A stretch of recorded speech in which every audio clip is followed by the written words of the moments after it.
that to me it just touches upon this. The staff are your most important asset.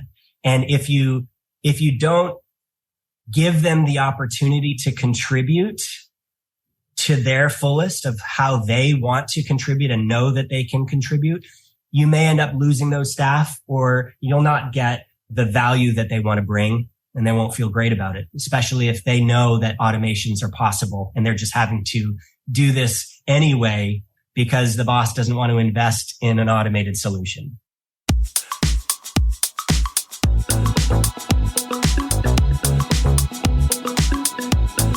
Hey, it's the Profit Answer Man, Rocky Lalvani. If you're new to the podcast, check out my interview with Mike Michalowicz. It's episode number 2. If you want to hear about each chapter in the Profit First book, go back and listen to episodes 3 through 13. Episode 1 is the why and how. On the Profit Answer Man, we learn money mastery without all the complicated accounting mumbo-jumbo, using a simple system. Your accountant is busy documenting your transactions and creating a rearview mirror of what happened. My guess is you don't even look at the reports they sent you. If you're like most business owners, you struggle with this, and it's not your fault. We aren't taught money in school, and accountants aren't taught how to be profitable.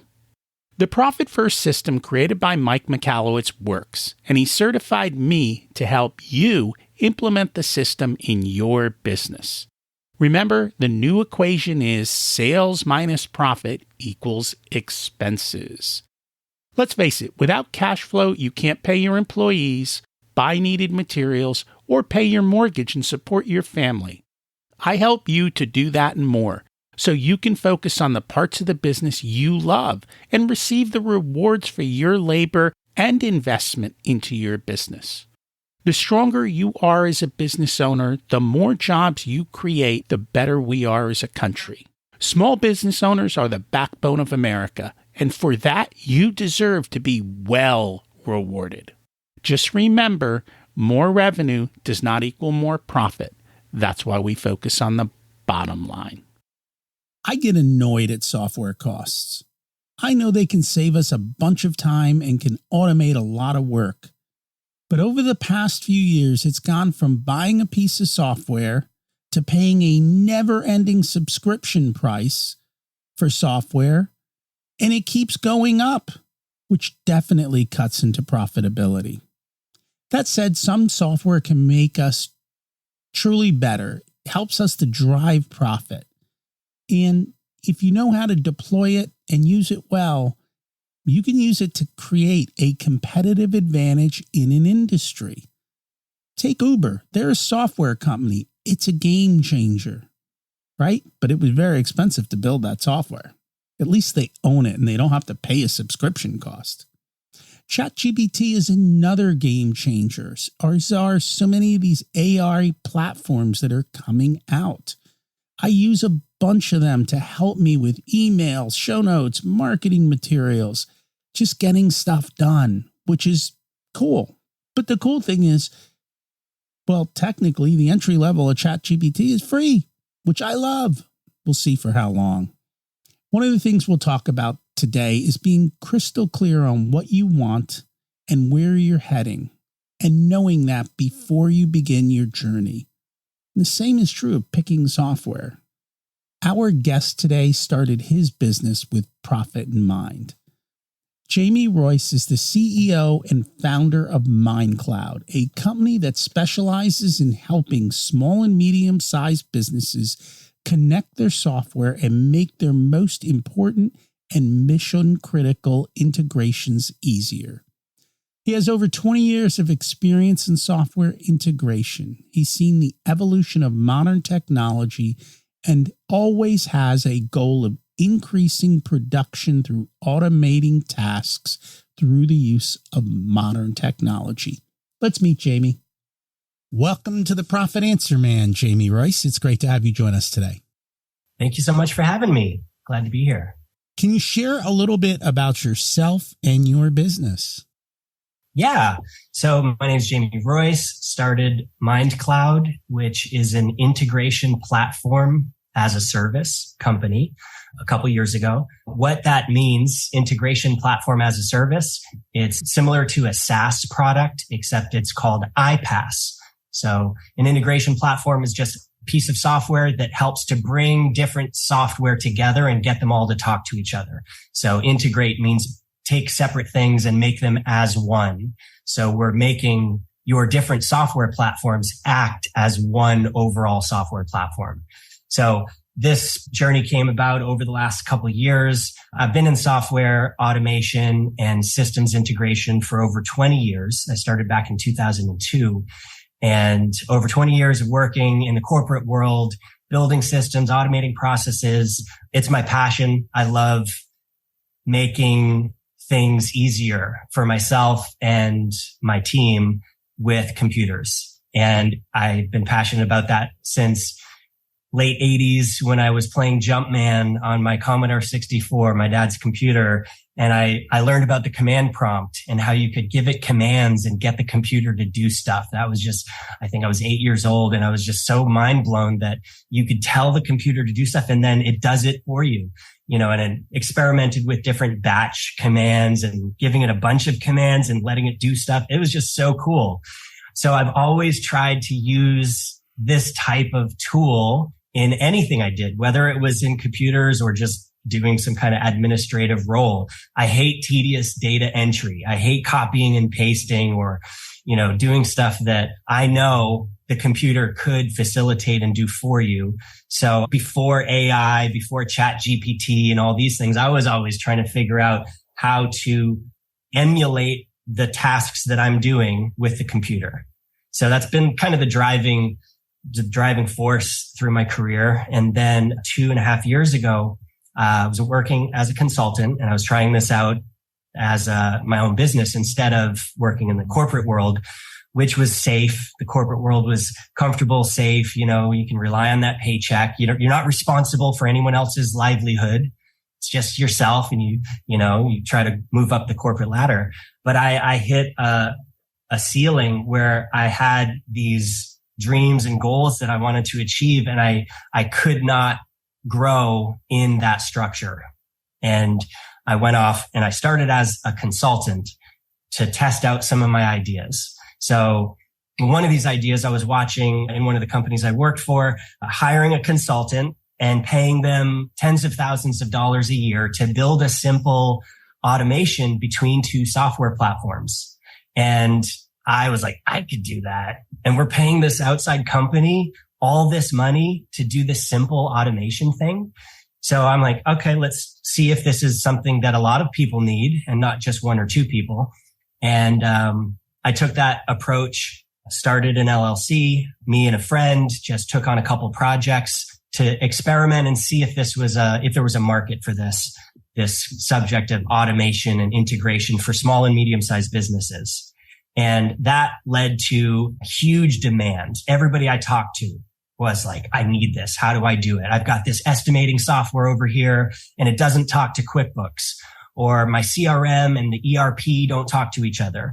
There was such a demand in this mid-market field, businesses that are aggressively trying to grow, but they're having a hard time scaling because they have processes that are not automated.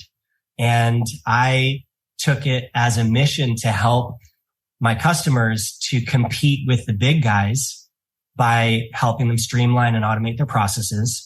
And over the last couple of years, built out a whole platform that makes it extremely easy to plug in different software, get it talking to each other, and bring this next generation technology, which normally is only available to enterprise customers, like huge businesses that can use a platform like Salesforce's MuleSoft or Dell's Boomi, or these platforms that cost 6 figures a year. That technology is not available to small and medium-sized businesses. That's just too costly. So we took that same technology and are making that available for small and medium-sized businesses. But the platform is so robust and scalable, it can also serve those enterprise clients. So that was what brought about MindCloud. And the whole concept of it is in the cloud, and you're taking an organization's mind, all the software, all the data that needs to flow to make an organization operate in the most streamlined manner. And all that information is operating in the cloud, able to talk to each other. So that's the derivation of the name. And then move forward a couple of years, we have a bunch of staff, tons of clients, growing really fast. And it's been a rocket ride, and we're excited about the future. But that's kind of a long story answer to your question. But there you go. So one of the lessons that popped out here was you're working for a company, and instead of having you do this for them at no cost, because they're already paying your salary, they bring in expensive outside consultants to do it and pay them lots of money. Which I could have done. Yes. Right. And I guess the thinking for most business owners is, do you have people within your organization who can do things you need done and will do it for a fraction of what you would pay somebody else to do it? And that means that you need to be able to have those conversations and know the talent of the people that you have within the organization. Before we hit record, you told me something very important that I think everyone needs to know. You've been profitable since day one. How'd you do that? Well, my whole career, I've had this concept that you've got to do something to receive something. You don't just receive. You've got to actually exchange some valuable to get a valuable. So maybe it's not the most common concept in a startup world that's trying to expand and gets on a bunch of money and goes into debt to then prove a concept is viable. My approach was very small. I was working a full-time job and I was doing this on the side, so I didn't have any overhead. And I wanted to prove if this business model was viable. Was it going to make a profit? So in order to do the first job, I enlisted my good friend, who's now my CTO, and said, okay, we'll do this job. We'll split it 50-50. Let's see if we can turn this around in the next 2 weeks. And made a few $1,000s. It took less than what I would have been paid if I was, software developer, made more than that, and him as well. So I was like, okay, we just built this thing. It only took these hours. It's very valuable to our customer, and it was profitable. So let's do it again. That was fun. So then kind of the next month, it started at just a couple $1,000s in the first month for a few hours work. Next month, doubled that. Next month, we were up to about the same that I was making at my full-time job. And now I'm looking at this for a fraction of the hours. I can use my 20 years of expertise to deliver a very valuable service and product. And I'm able to do that in a much less time than I'm spending on my 40-hour-a-week job that had a ceiling and I couldn't grow. So at that point, it was a no-brainer. I switched over full-time, officially started the company, and then every month it was the same type of approach. Don't grow faster than you're delivering. And that's how I grew for the first 2 years, was don't try to take on more business than you could deliver in a way that the customers feel really good that they've received a service that was more valuable than they paid for it. And as long as that was the approach, it went great. And that's not the end of the story. Fast forward 2 years, we hit a point where it was such a demand, there was so much need for it that I took on an investment so we could go through the next period of growth and expand really fast. But I had 2 years of a proven model that was profitable from day one that I could be certain was okay to take on money and then grow from there. So that was all that was done. It was from day one, make sure that you are able to produce and deliver something that is more valuable in the customer's eyes than what they're paying. And it earned you more money than it cost you to produce it. That was pretty much it. What I like is that not only did you look at the money coming in, you evaluated your time and time per hour, essentially, to look at that. I think a lot of business owners don't put a dollar on their personal time or value at all on time. And so they get the numbers wrong because they're not valuing the most important resource we have, which is our own time. And so I love that you did that together and putting it through. So as you're working with all of these businesses, what is the biggest problem you see expanding businesses tend to have?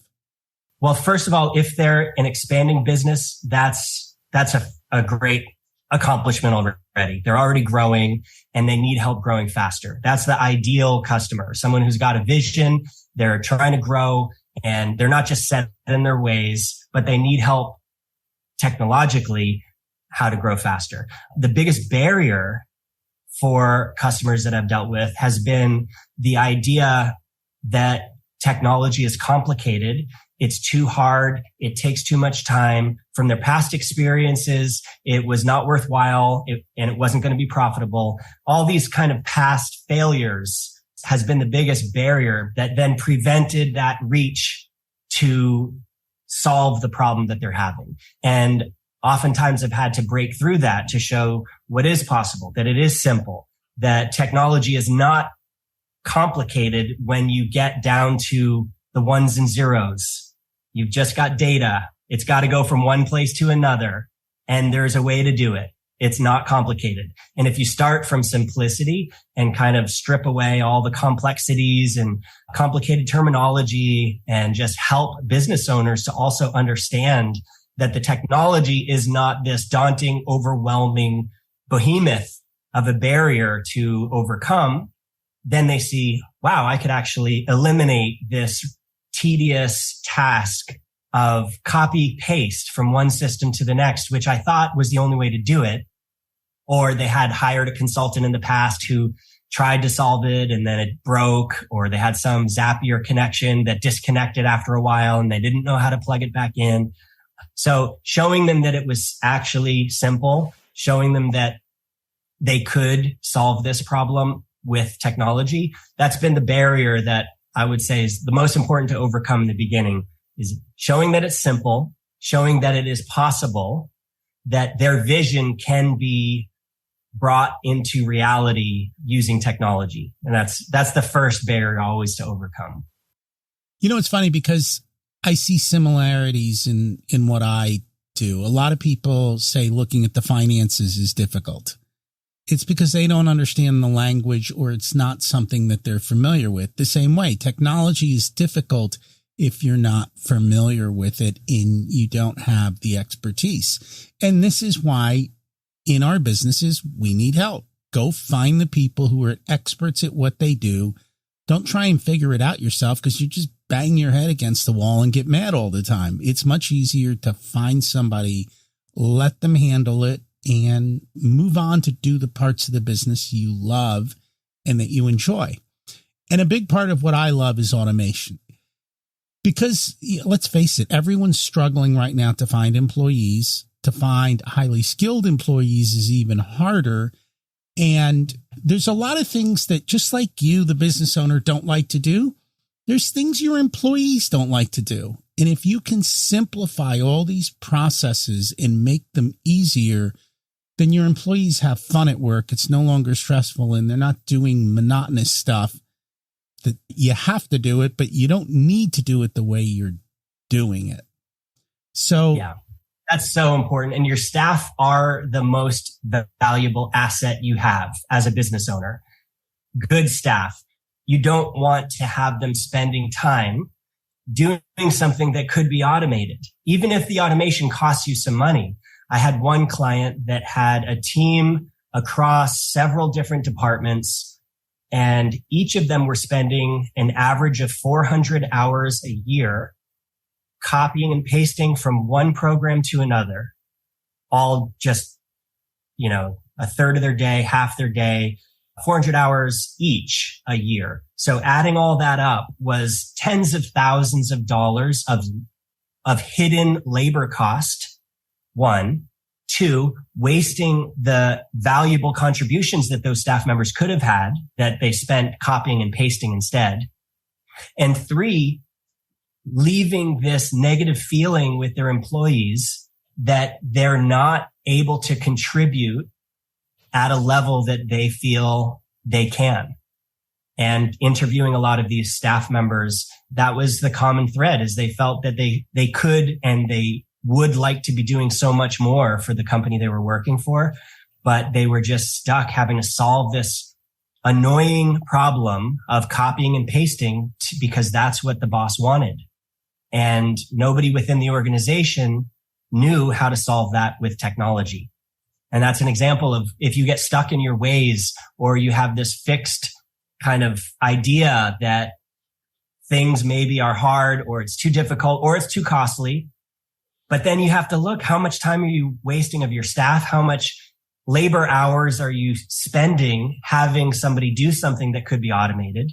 And then weigh that against, if you upgrade your software, modernize your processes, you could be saving tens of thousands of man hours, which those man hours could be used to bring more value.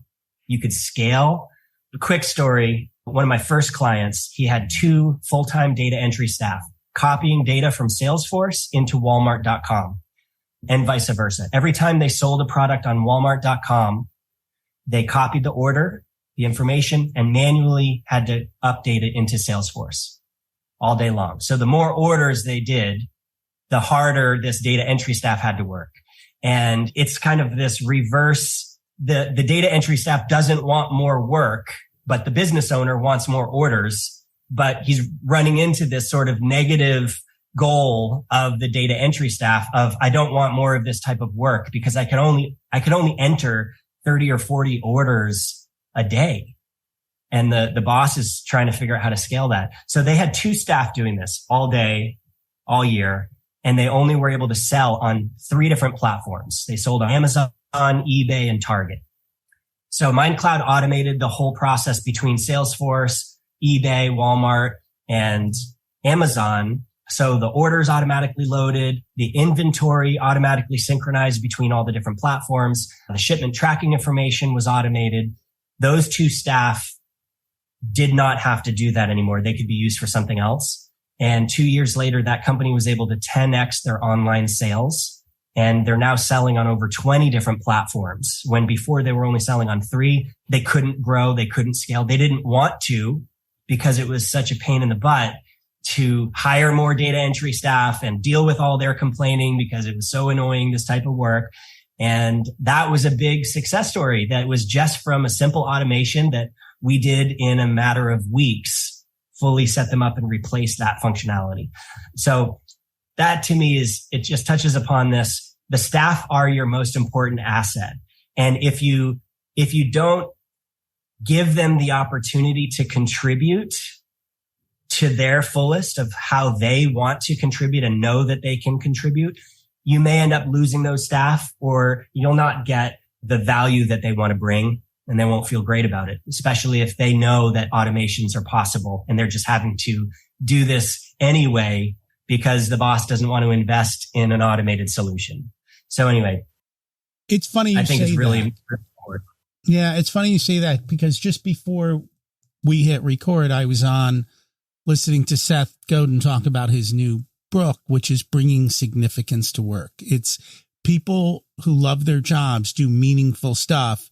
Doing routine automatable tasks is not on that list. So making it easier is definitely good. So there is what I see, I'll call it the dark side of software, and that is the cost. It seems to be that some software, they start off with free, then you need a couple features and you go to a low price, and then the feature you really need, and all of a sudden the prices skyrocket. And then you've got 7 different systems. Now you multiply that times 7. And for some companies, when I look at their software costs, I'm like, oh my gosh, how do we prevent that? That's a great question. Back in the day, 40, 50 years ago, you didn't have this problem because there was only one. If you had a piece of software, it was one big mainframe and it did with the limited amount of computing that it could do.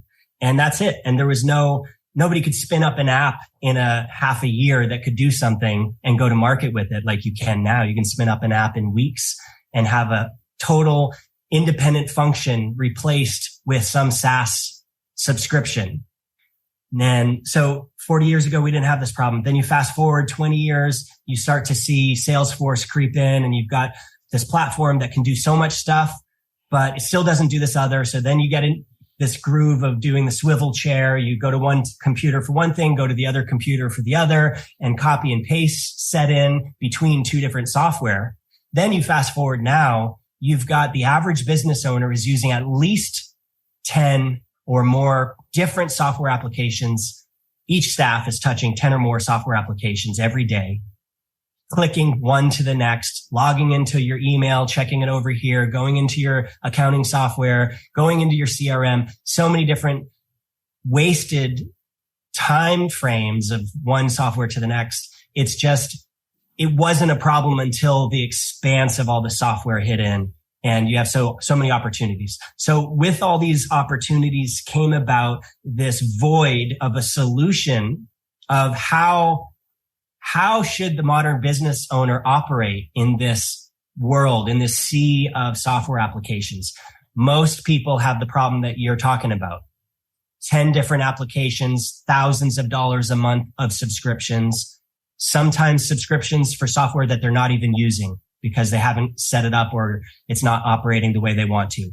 Or they have redundant software that it does one thing that they really like, but they're paying a price for a bunch of other features that they don't ever use, don't ever need. Or they just don't have the expertise on staff to advise and direct to what software should be used. And then the business owner doesn't have time to try to figure it out. And it's only a couple $100 extra each month. So they just kind of let it roll.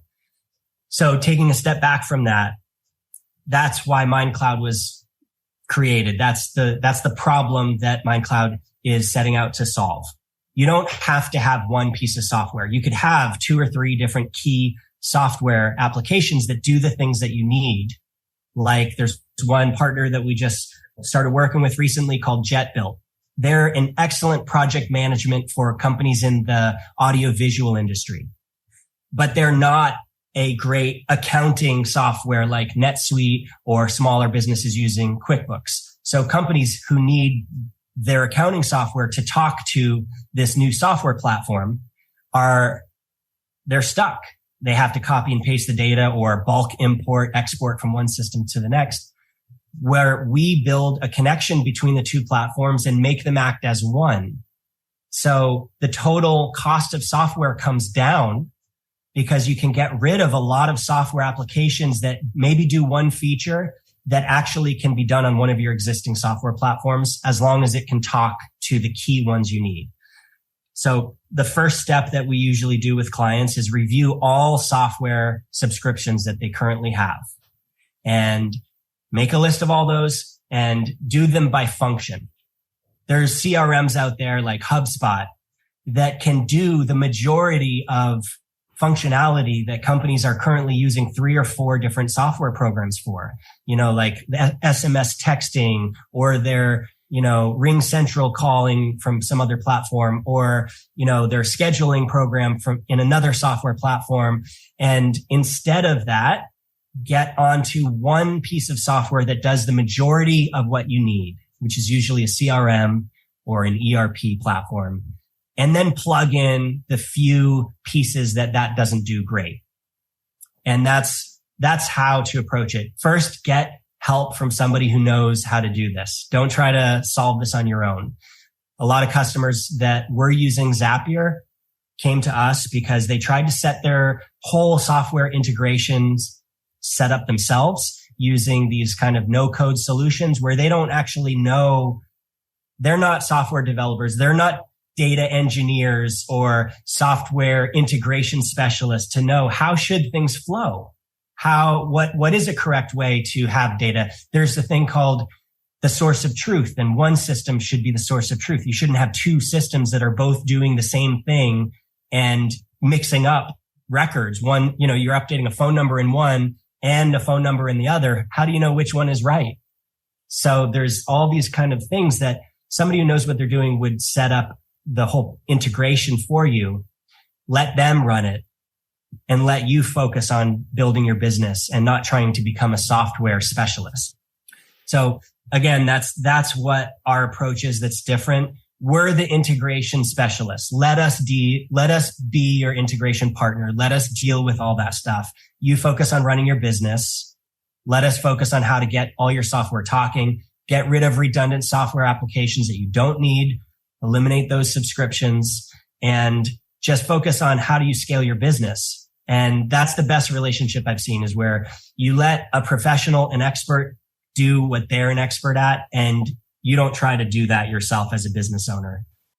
That's the way, that's what's been the most successful in customers that we work with.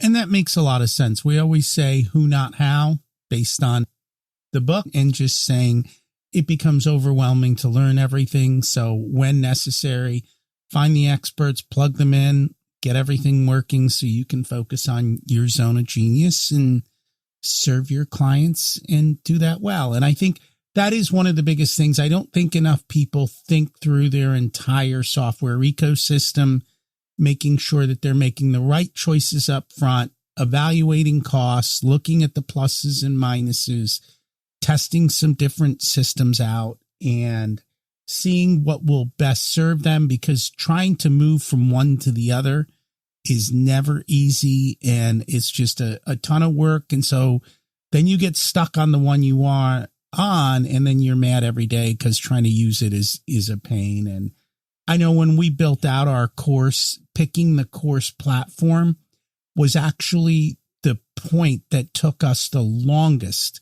It was more troublesome, I think, than even recording and creating the content, because we would try this and see the problems, and we do that and run into problems. And finally we worked it out, but it's never easy. Yeah. And finding the right answers isn't easily Googleable to the questions that you have about how to make sure it works. If people would like help with this, how do they find you? How do they connect with you? Yeah, so we have a website. It's mindcloud.co. You could just go there. There's a free consultation button right in the middle of the screen, or you could just go straight to mindcloud.co/free-consultation and book a call with us. We'll do a review of the software you're using. We'll be very candid and transparent about our pricing. We don't have a free tier, so we're not going to try to get you for free and then charge you a bunch of money later. We're just going to tell you this is what it costs. We'll give you an annual price so you can predict and see if it makes sense for your company to use our services. It's best if you have a vision of where you want to go, and you can say, this is where I'm trying to be in 2 years.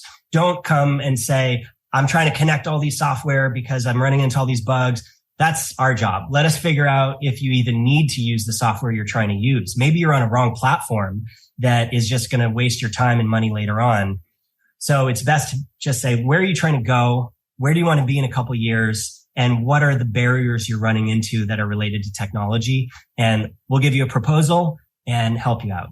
But yeah, we're very candid and straightforward. And we only take on clients where it's going to be mutually beneficial from day one.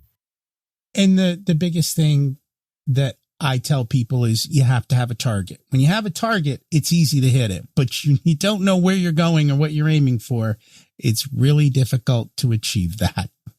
And the project will never get done. Thank you so much for joining us today. Thank you for having me. It's been great, Rocky.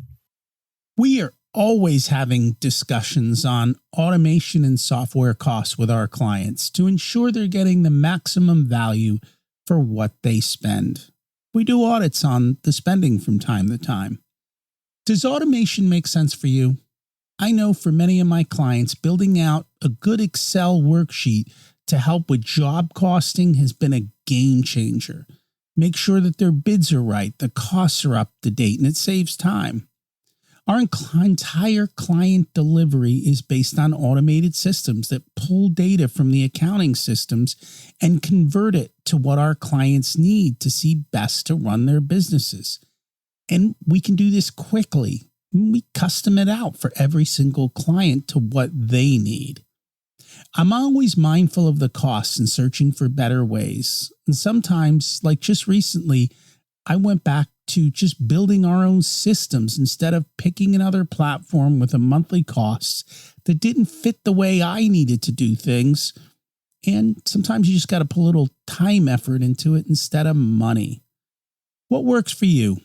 Get crystal clear so that you don't need more resources, but are more resourceful. Remember to focus on the bottom line. If you'd like for us to be a part of your profitability journey, we have different programs available ranging from do-it-yourself to one-on-one coaching. Our course, The Profit Blueprint, teaches you everything you need to know to transform your profitability. There are 3 different tiers ranging from DIY to done with you so that businesses of all sizes can get the support that's best. Join the waitlist in the show notes to get more information and be a part of the next cohort. If you want a done-for-you service, you can hire us as your chief profitability officers. We only work with a handful of clients, so they all get our full attention. We work with business owners who have or are growing to $500,000 to $10 million in revenue. You can use the scheduling link in the show notes to get on our calendar for a good fit conversation to see if we're the right people to support you and how we can help you. This episode of the Profit Answer Man podcast is brought to you by SMBpodcastnetwork.com. The network is a collection of podcasts and shows from around the internet which focus on bringing you interviews with amazing guests who share actionable advice, ideas, and information for small and medium-sized business owners and entrepreneurs. Visit www.smbpodcastnetwork.com to find more great shows and easily subscribe to be notified of new episodes. It's a great way to discover quality content. If you've discovered us via the network, then I hope you enjoy today's show and will consider subscribing directly so you never miss our episodes. Remember to check out my other podcast, Richer Soul, where we talk about how to live the ultimate life and be the best business owner you can be. As we close out, let's repeat the mantra. Revenue is vanity, profit is sanity, and cash is king. Have an abundant and profitable week.